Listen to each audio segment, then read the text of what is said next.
ഉത്തരാഖണ്ഡിലെ മിന്നൽ പ്രളയത്തിന് കാരണമായത് മേഘവിസ്ഫോടനമല്ല എന്ന് വിദഗ്ധർ. മഞ്ഞുമല തകർന്നതുകൊണ്ടോ മലമുകളിലുള്ള തടാകത്തിലുണ്ടായ വിള്ളൽ കാരണമോ ആകാം അപകടമെന്നും വിലയിരുത്തൽ.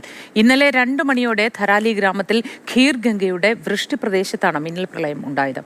100ഓളം പേരെ രക്ഷപ്പെടുത്തി. കാണാതായവർക്കായുള്ള തെരച്ചിൽ തുടരുകയാണ്.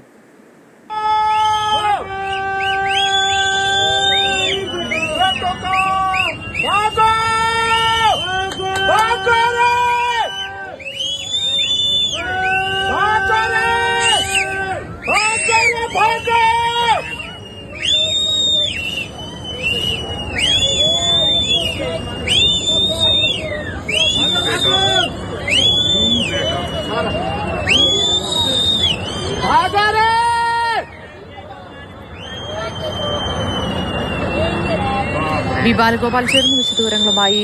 Balu, good morning. ഈ മേഘവിസ്ഫോടനമല്ല കാരണമെന്ന് പറയുന്നു, മറ്റു പല കാരണങ്ങളും വിദഗ്ധർ ചൂണ്ടിക്കാട്ടുന്നുണ്ട്. മാത്രമല്ല ഇനിയും ഇത്തരത്തിൽ സാധ്യതയുണ്ട് എന്നുകൂടി പറയുന്നുണ്ടല്ലോ. എന്തൊക്കെയാണ് ജാഗ്രതാ നിർദ്ദേശങ്ങൾ നൽകിയിട്ടുള്ളത്? മുൻകരുതലുകൾ എന്തൊക്കെയാണ്? Moti, good morning. ഇന്നലെ ഈ ധാരാലിയിലുണ്ടായ അപകടത്തിന് തൊട്ടു പിന്നാലെ ഉണ്ടായിരുന്ന വിവരം ഈ ക്ലൗഡ് ബേസ്റ്റ് അഥവാ മേഘവിസ്ഫോടനമാണ് ഈ അപകടത്തിന് കാരണമായി പറഞ്ഞിരുന്നത്.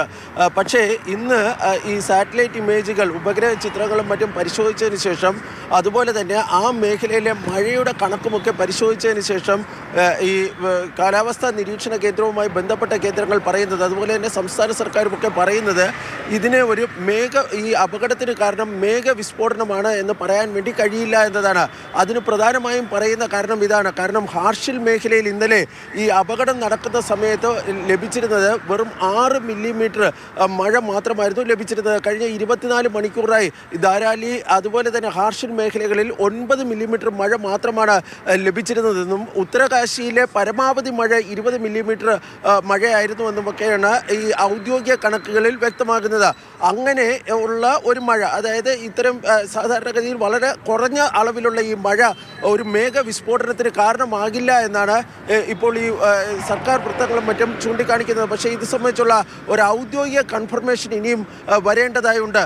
എന്നാൽ ഈ അപകടത്തിന് കാരണമായി ഈ സർക്കാർ ഇപ്പോൾ പ്രതീക്ഷിക്കുന്നത് അല്ലെങ്കിൽ വിലയിരുത്തുന്നത് 2 കാരണങ്ങളാണ്. ഒന്ന്, ഈ ഖീർഗംഗ മേഖലയിലുണ്ടായിരുന്ന ഗ്ലേഷ്യറുകൾ ഏതെങ്കിലും തകരുകയോ അതല്ല എങ്കിൽ ഈ ഉയർന്ന മേഖലയിലുണ്ടായിരുന്ന തടാകങ്ങളിൽ വിള്ളൽ ഉണ്ടാകുകയോ ചെയ്താൽ ഈ വലിയ ഫോഴ്സിൽ അല്ലെങ്കിൽ വലിയ ശക്തിയിൽ ഈ ജലവും മണ്ണുമൊക്കെ ഈ താഴ്പ്രദേശത്തേക്ക് വരാം. അങ്ങനെ ഉണ്ടായ ഒരു പ്രതിഭാസമാണ് ഈ അപകടത്തിന് കാരണമായതായാണ് ഇപ്പോൾ പ്രാഥമികമായി വിലയിരുത്തുന്നത്. ഏതായാലും അത് സംബന്ധിച്ചുള്ള ഒരു ഔദ്യോഗിക പ്രഖ്യാപനം വൈകാതെ തന്നെ ഉണ്ടാകുന്നതായിരിക്കും.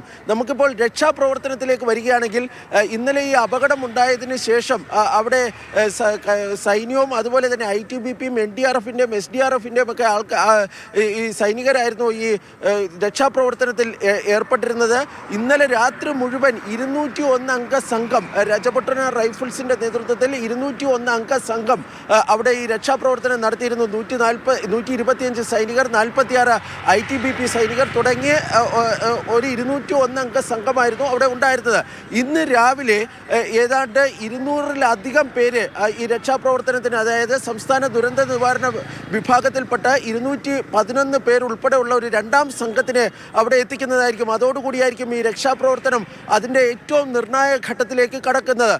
ഇതിനോടകം തന്നെ 100ഓളം പേരെ രക്ഷപ്പെടുത്തിയിട്ടുണ്ട്. കാണാതായവർക്കായുള്ള തിരച്ചിൽ ഇന്ന് രാവിലെ വീണ്ടും പുനരാരംഭിക്കുമെന്നാണ് അറിയിച്ചിട്ടുള്ളത്. കാരണം ഈ മണ്ണിനടിയിൽ, ചെളിയിൽ അടുക്കിയിൽ ആൾക്കാർ കുടുങ്ങിപ്പോയിട്ടുണ്ടോ, അങ്ങനെ കുടുങ്ങിപ്പോയിട്ടുണ്ടെങ്കിൽ അവരെ കണ്ടെത്തുന്നതിനായി ഈ സൈന്യത്തിൻ്റെ കീഴിലുള്ള പ്രത്യേക പരിശീലനം ലഭിച്ച നായ്ക്കളെ ഉൾപ്പെടെ രംഗത്തിറക്കുവാനും തീരുമാനിക്കുകയും ചെയ്തിട്ടുണ്ട്.